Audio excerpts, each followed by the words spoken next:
کتنا اچھا ہوتا کہ آپ یہ دانا مل بانٹ کر کھا لیتے۔ اگر آج ہمارے جنگل میں دانے کی کمی ہے تو کل نہیں ہوگی۔ ایسے مشکل سمے میں ہم سب کو ایک دوسرے کی ساتھ کی ضرورت ہے۔ میں تو آپ دونوں کو بلانے آئی تھی۔ بلبل نے سبھی پکشیوں کو اکٹھا کیا ہوا ہے، کوئی ضروری بات کرنی ہے۔ پھر میٹھو طوطا اور کبوتر بہت شرمندہ ہوتے ہیں اور وہ مل کر دانا کھا لیتے ہیں اور پھر رانو چڑیا کے ساتھ چلے جاتے ہیں۔ اگر اب بھی ہم نے کوئی فیصلہ نہ کیا تو ہم سب بھوک سے مر جائیں گے۔ پہلے تو کہیں نہ کہیں سے دانا مل جاتا تھا، لیکن اب تو دانا کہیں سے بھی نہیں ملتا۔ بلبل بہن، آپ بالکل ٹھیک کہہ رہی ہیں۔ اب تو پکشی آپس میں لڑنے بھی لگے ہیں۔ اب ہمیں اس جنگل کو چھوڑ کر یہاں سے چلے جانا چاہیے، اسی میں ہماری بھلائی ہے۔ چڑیا، ذرا یہ بھی کوئی بتائے نا کہ ہم جائیں گے بھی تو کہاں جائیں گے؟ پاس کے الوؤں کا تو سب کو پتا ہے کہ وہ کتنے خطرناک ہیں۔ گوری بہن، کیوں نہ ہم کالے جنگل میں جو اناج ہے اس کی کھوج پہ جائیں؟ لیکن چڑیا، کالے جنگل کے راستے بہت خطرناک ہیں، ایسا نہ ہو کہ ہم سب اپنی زندگی سے جائیں۔ گوری، ہم سب ایک ساتھ نہیں جائیں گے، پہلے تم اور میں جائیں گے۔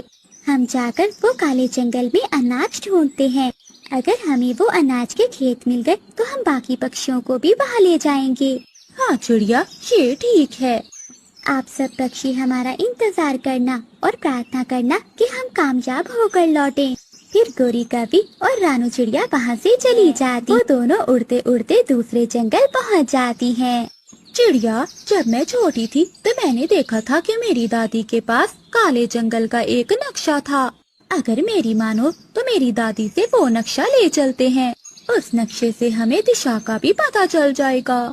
گوری، اگر ایسا ہے تو ہم نقشہ ضرور لے لیتے ہیں، لیکن تمہاری دادی کا گھر کہاں ہے؟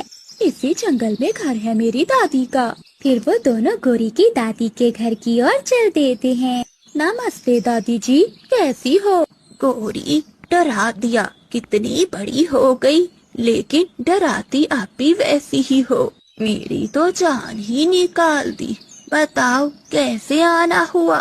کہیں پھر سے کالو سے لڑائی تو نہیں ہو گئی نا تمہاری؟ نہیں نہیں دادی، میں اور چڑیا تو کالے جنگل میں اناج کی کھوج میں جا رہے ہیں، کیونکہ ہمارے جنگل میں سوکھا چل رہا ہے، سبھی پکشی بہت پریشان ہیں، لیکن ہمیں راستے کا پتہ نہیں۔ دادی جی، آپ کے پاس وہ نقشہ تھا، اگر وہ آپ ہمیں دے دے تو ہمیں راستے کا پتہ چل جاتا۔ لیکن گوری، کالے جنگل میں اناج کی کھوج کرنا بہت مشکل ہے۔ گیا تھا تمہارا دادا ایک بار، لیکن وہ ناکام ہی لوٹا تھا۔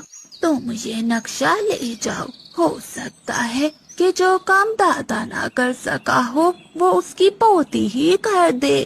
ایسے گوری کبھی اور رانو چڑیا وہ نقشہ لے کر وہاں سے چلی جاتی ہیں۔ یہ دیکھو چڑیا، کالا جنگل پورب کی طرف دکھاتا ہے یہ نقشہ۔ گوری، یہ لال نشان کیسے بنے ہوئے ہیں؟ چڑیا، یہ نشان خطرے کے ہیں، یہ علاقہ بہت خطرناک ہو سکتا ہے۔ گوری، ہم ایک اچھے ارادے سے جا رہے ہیں، اوپر والا ہماری ضرور مدد کرے گا۔ پھر وہ وہاں سے چلتی ہیں، اڑتے اڑتے انہیں رات ہو جاتی ہے۔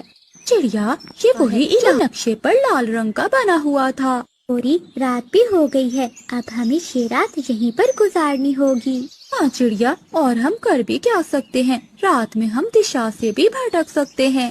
پھر وہ دونوں ایک پیڑ کے نیچے بیٹھ جاتی ہیں۔ رات میں روشنی بہت تھی کیونکہ رات پونم کی تھی۔ آدھی رات کو چڑیا کی نظر جھاڑیوں پر پڑتی ہے، وہاں ایک الو کا بچہ پھنسا ہوا تھا۔ پھر وہ دونوں جلدی سے اس بچے کے پاس جاتی ہیں اور وہ جھاڑیوں سے بچے کو نکال لیتی ہیں۔ ارے الو کے بچے، تم اتنی رات کو یہاں کیا کر رہے ہو؟ آنٹی، میرا گھر کالے جنگل میں ہے اور میں کھیلتے کھیلتے یہاں آ کے پھنس گیا۔ میں تو رو رو کر تھک گیا تھا، اگر آپ نہ آتی تو میں آج مر جاتا۔ بیٹا، کیا آپ کو اپنے گھر کے راستے کا پتہ ہے؟ آنٹی، میں دن میں اپنے گھر جا سکتا ہوں مگر رات کو مجھے راستے کا نہیں معلوم۔ پھر وہ تینوں وہی رات گزارتے ہیں، ایسے ہی صبح ہو جاتی ہے۔ چڑیا، ہم نے بھی تو کالے جنگل کی اور ہی جانا ہے، کیونکہ وہ اناج کالے جنگل کی دوسری اور ہی ہے۔ پھر وہ دونوں الو کے بچے کو اپنے ساتھ لے کر اڑ جاتی ہیں۔